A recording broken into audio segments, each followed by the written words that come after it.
اوتوا نصیبا من الکتاب، جنہیں دیا گیا کتاب میں سے حصہ، یعنی کتاب سے مراد یہاں تورات ہے، یدعون الی کتاب اللہ، اور انہیں بلایا جاتا ہے اللہ کی کتاب کی طرف، لیحکم بینہم، تاکہ وہ کتاب ان کے درمیان فیصلہ کرے، یعنی جو تورات کے اندر حکم موجود تھا، ثم یتولی فریق منہم، فرمایا ان میں سے ایک فریق اعراض کرتا ہے، منہ پھیر لیتا ہے کہ نہیں نہیں بلکہ اسے چھپا دو، محمد رسول اللہ صلی اللہ علیہ وسلم کے پاس جاتے ہیں تاکہ اس کے اندر کوئی اور آسانی پیدا ہو جائے، وہم معرضون، اور اللہ رب العزت یہ ہیں ہی اعراض کرنے والے، ان کے بڑے بھی اس طرح اعراض کرتے رہے، احکامات کو ٹکراتے رہے، اور یہ بھی ٹکرا نہیں ہے۔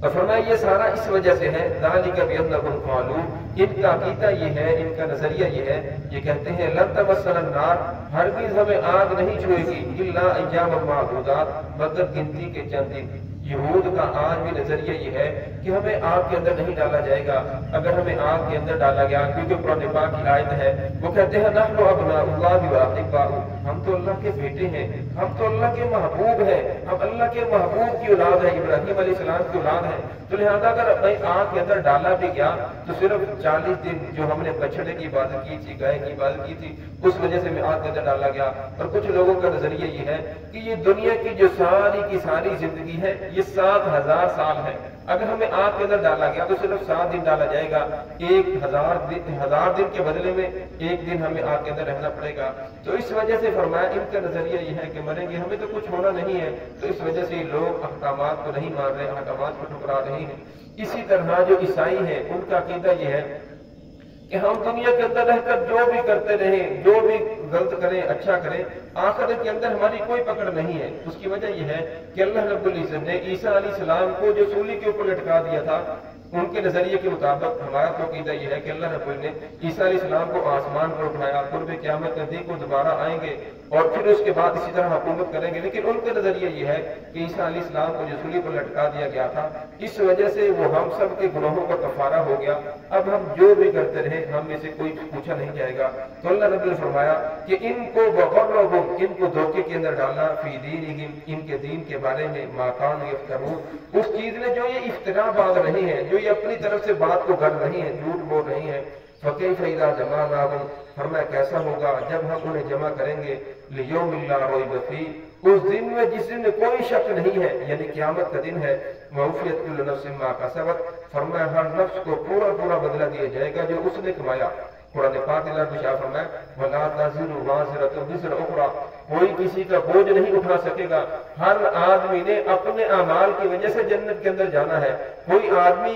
کسی آدمی کے اوپر کسی دوسرے کا بوجھ نہیں ڈالا جائے گا، گناہ ایک آدمی کر رہا ہے اور دوسرے کے اوپر بوجھ ڈال دیا جائے۔ عیسیٰ علیہ السلام جو 2000 سال پہلے